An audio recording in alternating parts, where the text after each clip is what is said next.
Welcome to TradeTheMBI.com. This is John's Reports for the 12th of March.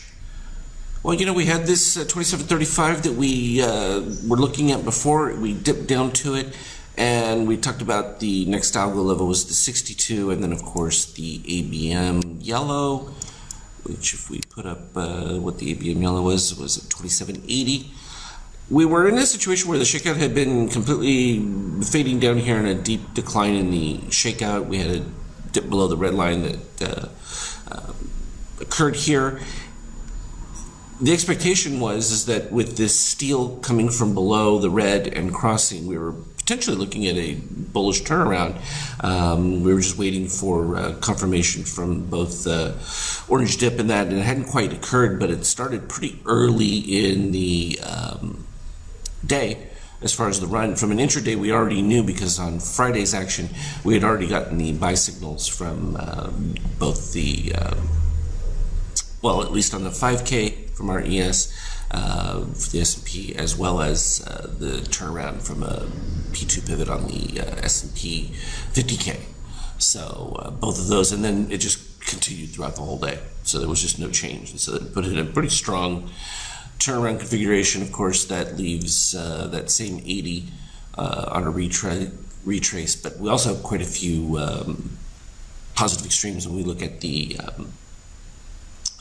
intraday action. So we'll go over that one in a second there. NASDAQ was already much stronger than the S&P because it hadn't really retraced beyond just the ABM values, and it's already back to the 100% level from its Morganacci lines and that. So a little bit of a divergence there. The turnaround in the euro, the sort of like that rising three methods that you would get from candlestick charting, which we would expect to come back down again. However, we're close to putting in regular buy configuration within this setup right here. We knew that we were in a continuation decline here because you can see the difference between the euro action here without getting that dip of the steel below the red.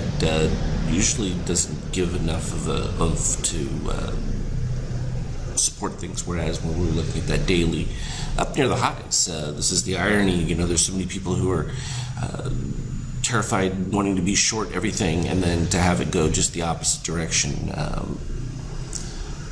Big difference. So that's quite a change in perceptions, and the fact that we're seeing slower growth means the Fed's probably not going to raise rates, which is going to be helpful to the market to some extent, because then they know that there isn't going to be a continued drawdown from a variety of sectors. You're not going to have pressure from the Fed's rising rates. So I think it kind of forces the Fed into an accommodating, if not easing, standpoint, which definitely will be nice for the market. That's given gold a little bit of boost simply because that just means that if whatever inflation potential is built in there is going to have a potential to heat up a little bit more. So this little sell configuration that it's pretty much filled back what we were looking for from the dip below the red line right here has created a little pop. We'll see if it's sustainable. You're really going to need, or already know, probably not, because we're in the deep red right here, and just about to get the yellow crossing magenta. But when the shakeout moves that high, usually that it tends to mean that there isn't a whole lot of burst left, and it usually fades. But we'll certainly keep an eye on how that transitions. So if we look at from an intraday standpoint, this is the 5K. Friday's action had us with this building buy setup that was going on, and continued right before the end of Friday with the cyan under red, and even the last little pop of cyan back above red really wasn't happening in a situation that created what we would call it an effective DOC spread, where you have the orange spike with the steel coming from above down below, sort of like this effect. The problem with this effect is if you're in the middle of rising red well above zero, and that just continues, there isn't even a point along here where you're even like concerned about it. Not until we started to dip the first thing I'm looking at is when we first dip below this 7.5. Okay, I got nothing from a steel standpoint coming up above and back below. That happens over here, but it happens on rising red again, so nothing. And it doesn't translate into a whole lot of movement. You get a lot of this just sideways, blah, blah, blah, blah. But that's fine, because there's no reason why you would move up stops or anything like that to try and attack this setup as it is anyway, simply because it's not doing anything that requires it. Then when you look at the little pops of the red DOC right here, you're still above zero. Here at least you have falling red, but you didn't get any steel spike up and then coming down below. We finally got that right there, and that really hasn't produced anything, because again, your red DOC is so far above, you needed to break below to have it happen at the same time, and it's not. So yes, we're right back to the 93, and likely, we could even see a dip all the way down below to fill in the positive extremes just below the 93. But even if that takes place in the pre-market, the expectation is that you would still be looking at a pop back up. Just to test it. From a 50K standpoint, when we were in that decay, we ended up with these P2s that took place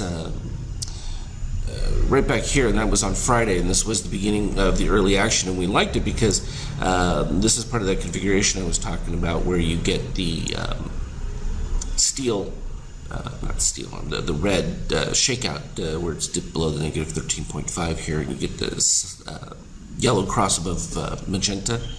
And you're looking for that nice little spread of about 2.5, and we talked about it was happening, well, at least right there. That was almost solid 3 3/4 points move. We had positive extremes at that particular point, but it was the rising red that once it broke through that negative 7.5 at 23%, it's just been nonstop. This one automatically converts to green once you break above the 50 on that. But this is part of the language that I'm still fighting with the system on recognizing when it comes to this configuration from a deep red standpoint. That's why it sort of turns gray, becomes a neutral to turnaround conversion. And so quite interesting that it's pretty clean. I mean, there's just nothing about this that you would object to, and it's just been a straight up with the red DOC, and it hasn't ended yet. Certainly it's within gold rising as well.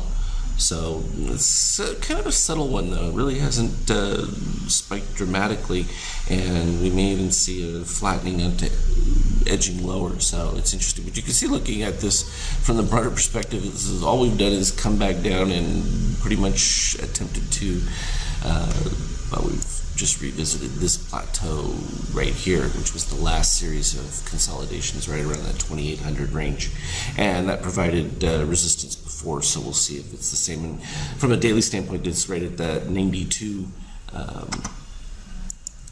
back up range right in here. We were sort of like had well, geez, a couple of weeks. So we'll see if it's able to produce enough to break out of that. We might need a little bit more time to sort of flatten out. From a 5K standpoint, we had 93 was a previous algo level. And so, when you go back tighter and tighter to the actual trade-in time, it gets a little bit closer. The power of each of these different levels varies.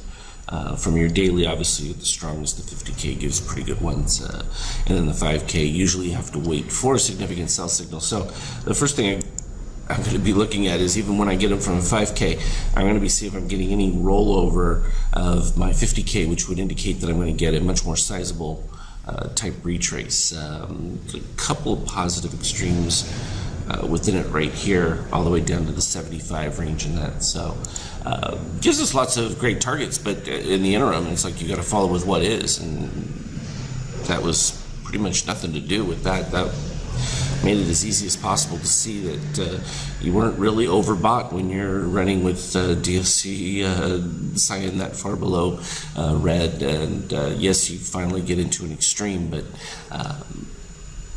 it eased off and still maintained price, so that was effective and didn't produce any of the algo activity that would suggest that they were planning to pull back from it yet.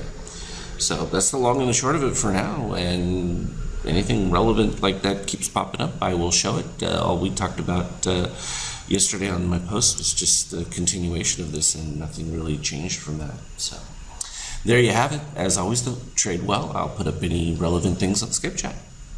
Have a good one.